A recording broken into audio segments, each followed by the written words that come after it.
साथियों देखिए, ये जो मछुआरों की समस्या है, आज भी मैं अभी आ रहा था तो इस विषय पे बात कर रहा था। जो जिनकी मोटरसाइकिल पे मैं बैठा था कि आज मैं मीटिंग जा रहा हूँ डेवाड़ में, और डेवाड़ में मीटिंग जो है किनके साथ है? हमारे मछुआरे भाइयों के साथ है। उन्हीं मछुआरे भाइयों के साथ है जिनकी मैं बोट चेक करता था। जब मैं 2 साल कोस्ट गार्ड में डेपुटेशन पे था तो हमारी बोट के बगल उनकी बोट मंगाई जाती थी और चेक किया जाता था, क्या ला रहे हो, कहीं गोल्ड स्मगलिंग तो नहीं कर रहे, सोना स्मगलिंग तो नहीं कर रहे। अच्छा, तब मुझे वो जानकारी नहीं थी कि वो मछुआरे भाई हमारे जौनपुर के और सुल्तानपुर के हैं। नहीं तो मैं अपनी भाषा में बात करता, समझ रहे, अपनी अवधी भाषा में। और जब मैं मोस्ट संगठन ज्वाइन किया और आपके लोगों के बीच में काम करना शुरू किया तो ये पता चला कि यार पूरे देश को जो मछली सप्लाई हो रही है, वो महाराष्ट्र की लोकल ट्रेन में जो अम्मा लोग जो मछली की टोकरी भर भर के लेके जाती हैं, वो आती कहां से है?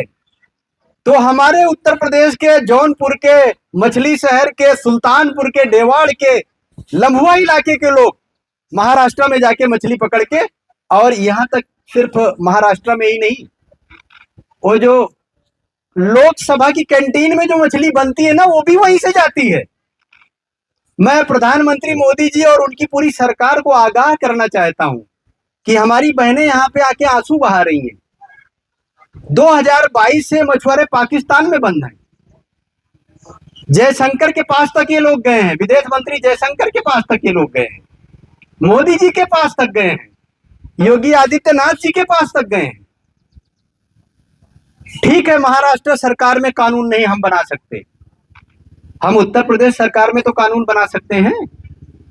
उत्तर प्रदेश सरकार में, उत्तर प्रदेश में हर जिले में मत्स्य कार्यालय है।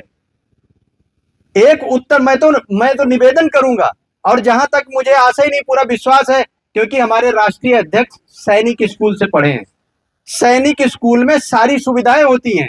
हमें आशा है कि वो बोट वगैरह पे गए होंगे अपने स्कूली जीवन में, और अगर नहीं गए होंगे तो मैं निवेदन करना चाहूंगा कि हमारे सुल्तानपुर आए, हमारे माननीय श्यामलाल निषाद जी उनको गोमती नदी में माननीय राष्ट्रीय अध्यक्ष जी को बोट पर लेके जाएंगे, जिससे नाव का और समुद्र का और नदी का जो एक्सपीरियंस है, जो खतरनाक काम है, जो इतना कठिन काम है, उसको वो भी एहसास करें।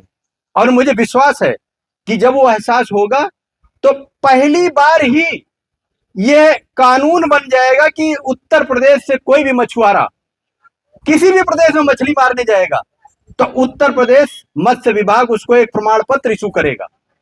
और बगैर प्रमाण पत्र किसी भी प्रदेश में जो नाकवा लोग हैं, अगर वो उस मछुआरे को अपनी बोट पे चढ़ाते हैं तो उनके खिलाफ कानूनी कार्रवाई केंद्र सरकार करेगी। इस तरह का तो कानून बनाया जा सकता है उत्तर प्रदेश में। और हमारे आप लोगों को भी ध्यान देना है कि बहुत सारे हमारे अपने पड़ोसी लोग शॉर्टकट मारेंगे कि नहीं भैया, हम क्यों मछुआरे को जाएं, वहां मत्स्य विभाग में जाएं, प्रमाण पत्र बनवाएं। उनकी जानकारी भी आप ही लोगों को देना है कि 5 लोग मेरे गांव से मछली पकड़ रहे हैं, तो वहां पे गुजरात में जाके, महाराष्ट्र में जाके 3 लोग तो प्रमाण पत्र के साथ गए, 2 लोग बगैर प्रमाण पत्र गए। और वो जो 2 लोग शॉर्टकट, उनको वो पता नहीं है कि मैं कितना बड़ा समाज का नुकसान कर रहा हूं।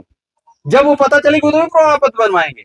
लेकिन अगर वो बगैर प्रमाण पत्र गए हैं, बगैर प्रमाण पत्र मछली मारने गए हैं, तो लौटे तो उनके ऊपर उत्तर प्रदेश की सरकार पेनाल्टी मारे कि अगर आप बगैर प्रमाण पत्र बनवाए गए हो और बगैर सरकार की सूचना के गए हो तो आपके ऊपर पेनाल्टी पड़ेगी।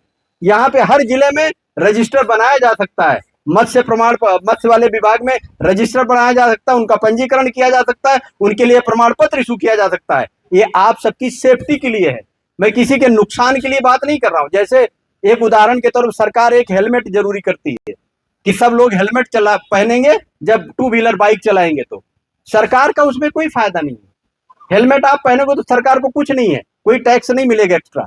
सिर्फ उसका फायदा है कि आप सुरक्षित रहोगे, आप अस्पतालों में भीड़ नहीं लगाओगे, आप आईसीयू में एक्सीडेंट करके भीड़ नहीं लगाओगे, और आप इस देश की विकास में कार्य करते रहोगे।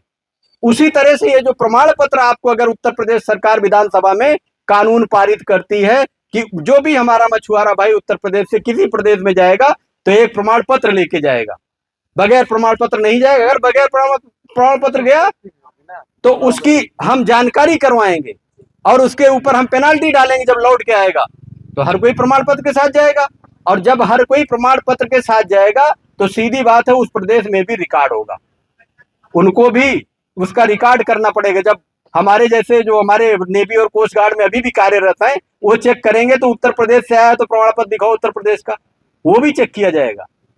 तब फिर यहाँ पे सरकारें, जैसे कि अब हमारे कुछ भाई पाकिस्तान की जेलों में बंद है, इनके परिवार के भरण पोषण का कोई कानून नहीं है, न केंद्र सरकार कर रही, न उत्तर प्रदेश सरकार कर रही।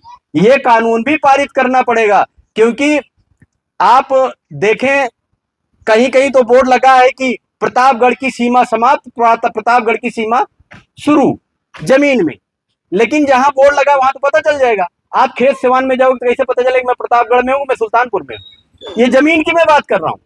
आप समुद्र में कैसे पता करोगे? बहुत टफ है, एकदम बहुत थिन लाइन है कि मैं इंडियन वाटर में हूं या पाकिस्तानी वाटर में हूं। और ये ज्यादातर होता रहता है, उनके भी मछुआरे हमारे पास आ जाते हैं, हमारे मछुआरे उनके पास चले जाते हैं, बड़ी बात नहीं है। लेकिन अगर उनकी जेल में है हमारे मछुआरे भाई 2022 से, तो उनके परिवारों की क्या हालत है? उनकी सुध लेने वाला कौन है?